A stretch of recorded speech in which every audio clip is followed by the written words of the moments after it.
मुर्दा शरीर चलते हैं तांत्रिक प्रक्रियाओं में। जब कोई मरता है या जब किसी को डॉक्टर मृत घोषित करता है, वो पूरी तरह से मरा नहीं होता। 5 से 7 मिनट तक वो ऐसे बर्ताव करता है जैसे वो जिंदा हो और फिर मर जाता है, ऊर्जा खर्च कर देता है। तो इसी पर आधारित है कि जब कोई मरता है तो भारत में ऐसी रस्में हैं। 14 दिनों तक अलग अलग तरह की रस्में हैं। जब शरीर छोड़ दिया जाता है, जब पैर गिर जाते हैं, तब आप चल नहीं सकते। मरे हुए लोग चल नहीं सकते, है ना? ये सच नहीं है। We can make them walk.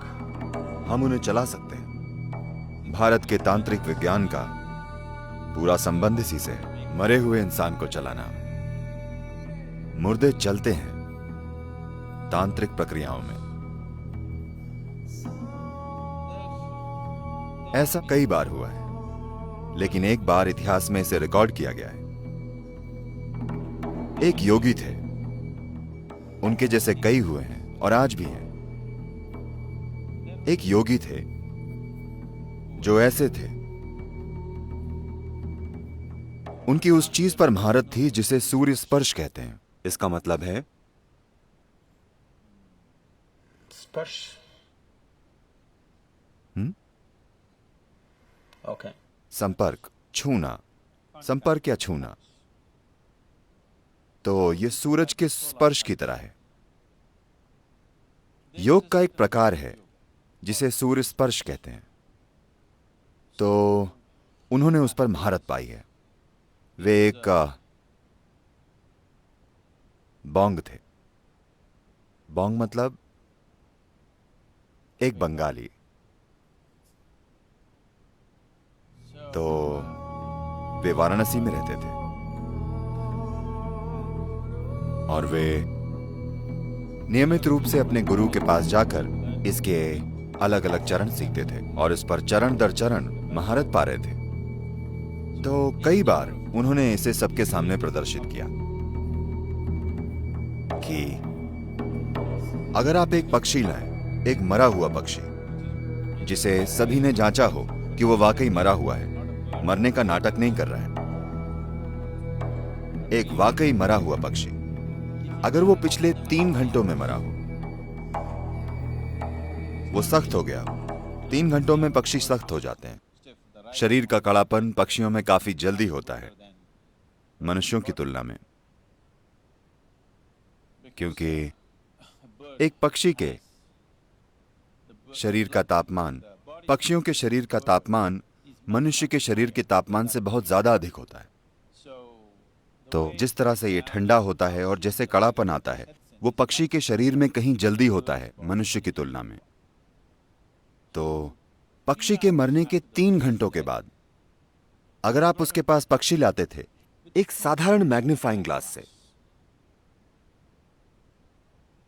वो भी सीधी धूप से नहीं, शीशे से आ रही धूप से, अगर आप बाहर खड़े हों और शीशे से धूप अंदर भेजें, उस प्रकाश का मैग्नीफाइंग कांच द्वारा इस्तेमाल करके वे पक्षी को जिंदा कर देते थे।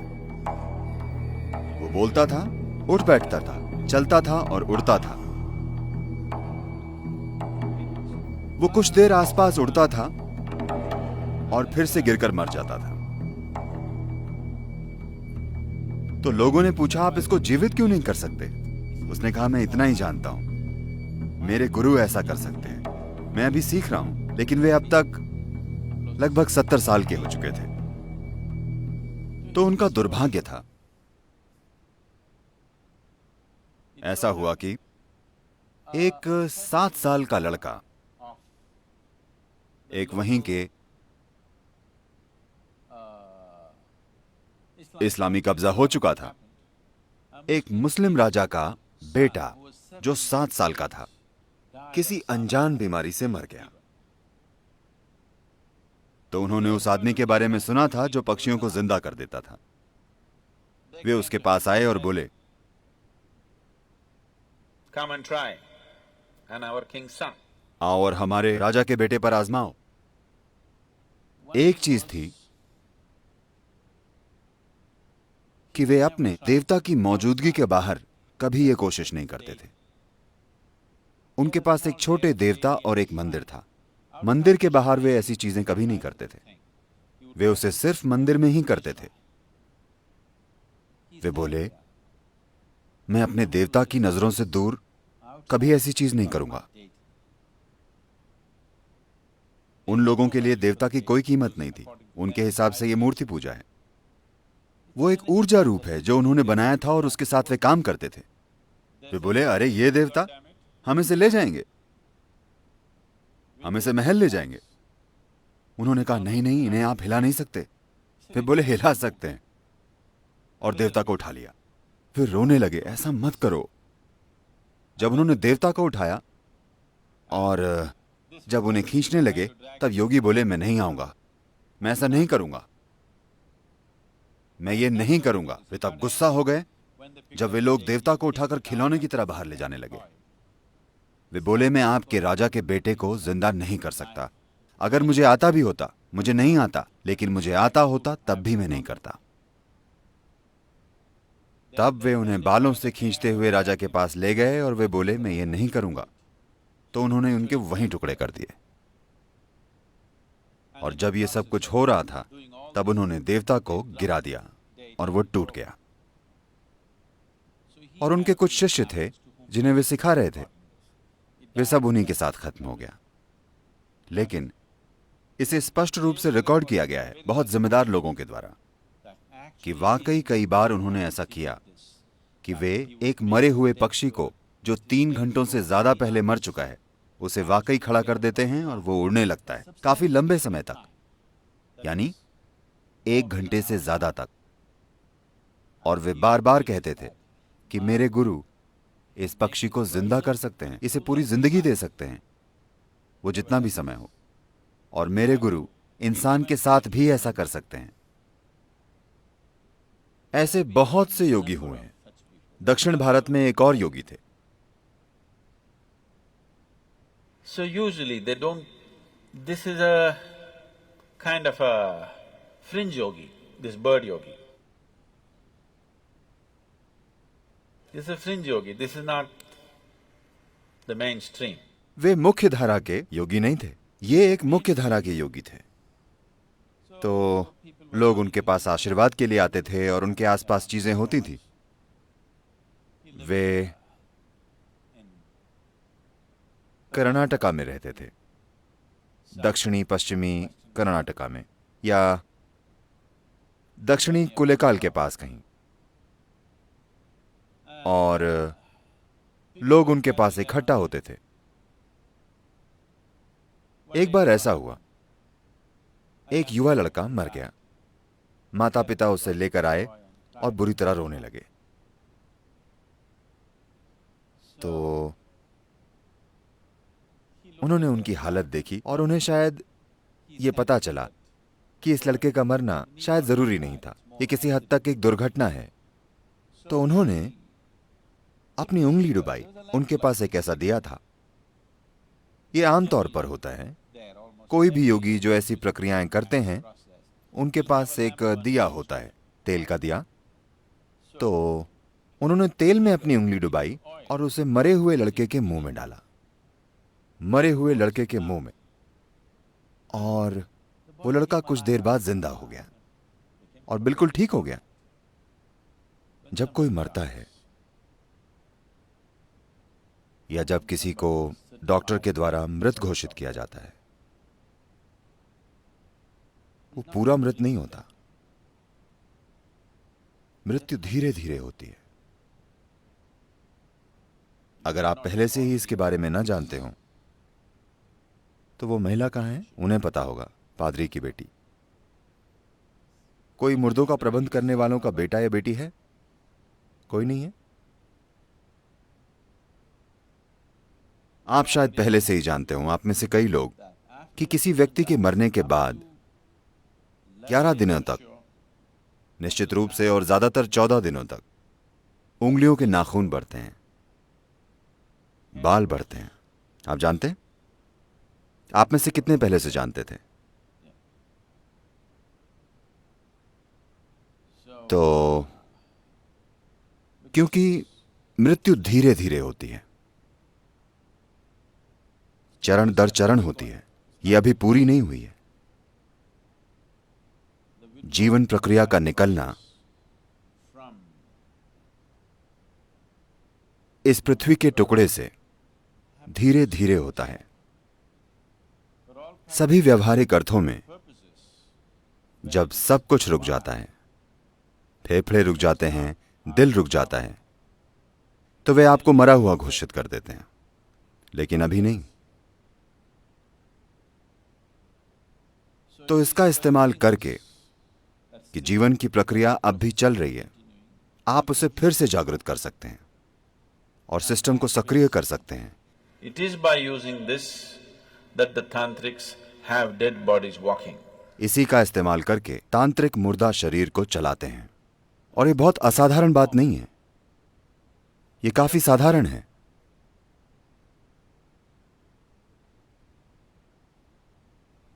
और कभी कभी वे इस पर काम कर रहे होते हैं जब दाह संस्कार चल रहा होता है। ऐसा कई बार हुआ है, मैंने खुद नहीं देखा, पर मैं ऐसे लोगों को जानता हूं जिनके पास झूठ बोलने की कोई वजह नहीं है और वे झूठ नहीं बोलेंगे। ऐसे लोग, उन्होंने वाकई एक जलते हुए शरीर को उठकर चलते हुए देखा है। वे उसे आग लगाते हैं, शरीर जल रहा होता है, पर वो उठकर चलता है, क्योंकि उस पल में जब शरीर बाहर से जलने लगता है तब जीवन की प्रक्रिया सिकुड़ जाती है। और कुछ ऐसे स्थान होते हैं जहां जीवन उस पल ज्यादा तीव्रता से घटित होता है। वे उसका इस्तेमाल करके सिस्टम को इस तरह जगा देते हैं कि वो अचानक उठकर चलने लगता है। 5 से 7 मिनट तक वो ऐसे बर्ताव करता है जैसे वो जिंदा हो, और फिर मर जाता है, ऊर्जा खर्च कर देता है।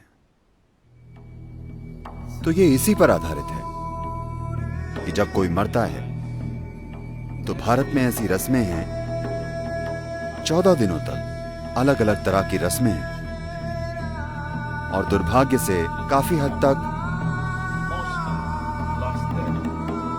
इन रस्मों के पीछे का ज्ञान, इनके पीछे की शक्ति खो गई है और लोग बस चीजें कर रहे हैं। जीवन चलाने के लिए वो ये करते हैं, या बस ऐसा किया जाता है इसलिए वे करते हैं। बहुत कम लोग वाकई समझते हैं कि इसका महत्व क्या है, क्योंकि जीवन ऊर्जाएं धीरे धीरे जाती हैं। वे इसमें इतना गहरी चली गई हैं, शरीर की हर कोशिका में। वे बस पुफ से नहीं चली जाती। व्यावहारिक रूप से शायद व्यक्ति मर जाए, लेकिन पूरी तरह से नहीं मरता, वो धीरे धीरे मरता है। तो हम इस प्रक्रिया को तेज करना चाहते हैं। हम नहीं चाहते कि कोई धीरे धीरे मरे। धीरे धीरे मरना यातना हो सकता है ना? धीरे धीरे मरना भयंकर कष्ट है ना? तो ये यातना हो सकता है। तो हम चाहते हैं वो जल्दी जाए। उसके मरने के बाद सबसे पहली चीज है पैरों के अंगूठों को बांधना। क्या आप अब भी ऐसा करते हैं या नहीं?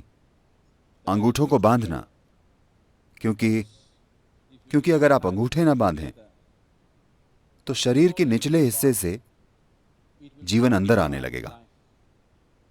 वो जीना चाहता है, क्योंकि शरीर की सभी कोशिकाएं मरी नहीं हैं, वे अब भी जीने की कोशिश कर रही हैं। वे ऊर्जा खींचने की कोशिश करेंगी।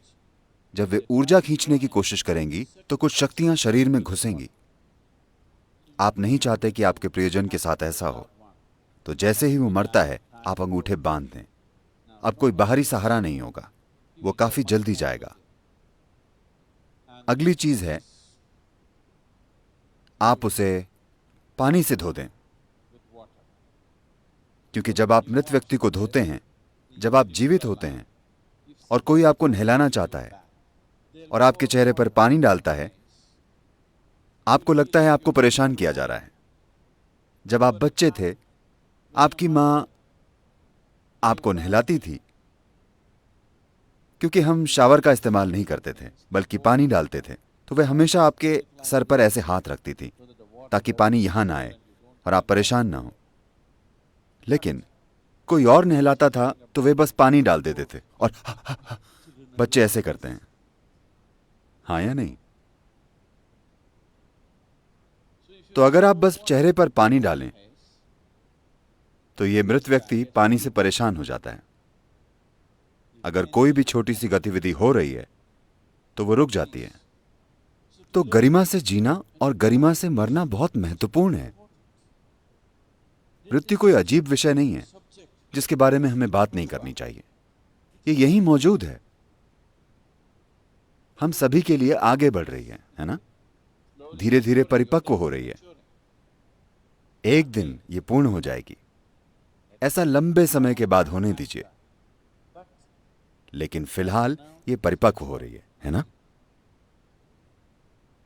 तो अगर आप जीवन को अच्छे से समझते हैं, बिल्कुल अच्छे से, तो आप शरीर से इस तरह से बाहर निकल सकते हैं कि आप पूरी तरह से बाहर आ जाएं, आप सब कुछ इकट्ठा करके चले जाएं।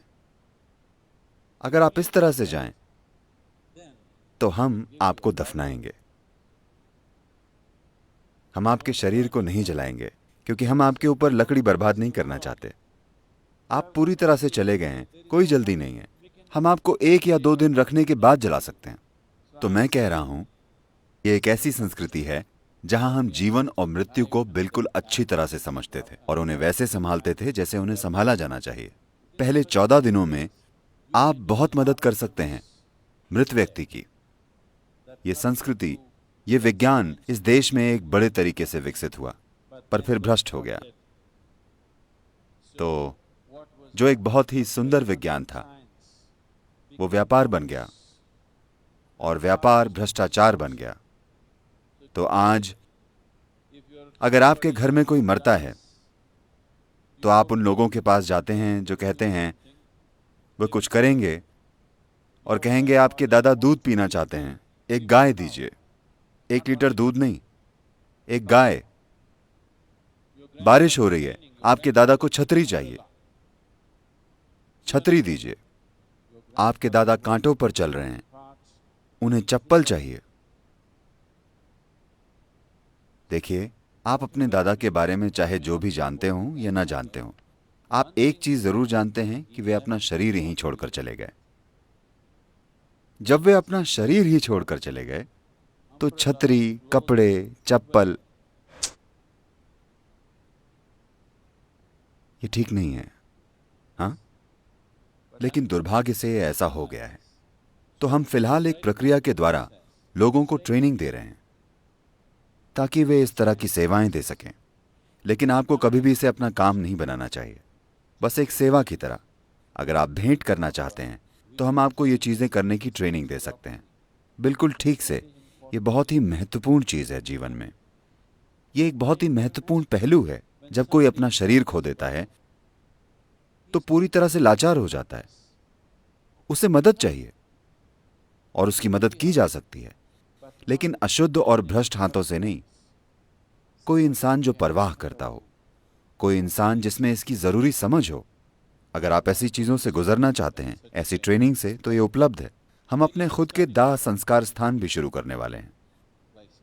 कोयम्बतूर में हमारा ईशा सुडुगाडु है। आपको पता है? नहीं पता? कम से कम मरना कहाँ है, अब आप ये जान गए। और अगर आप में से कुछ लोग ट्रेनिंग लेते हैं तो आप ये सेवा दे सकते हैं, और ये बहुत ही महत्वपूर्ण सेवा है। लोग इसकी कीमत नहीं समझते आजकल की दुनिया में। आजकल की दुनिया इसकी कीमत नहीं समझती, लेकिन ये करना बहुत ही महत्वपूर्ण है।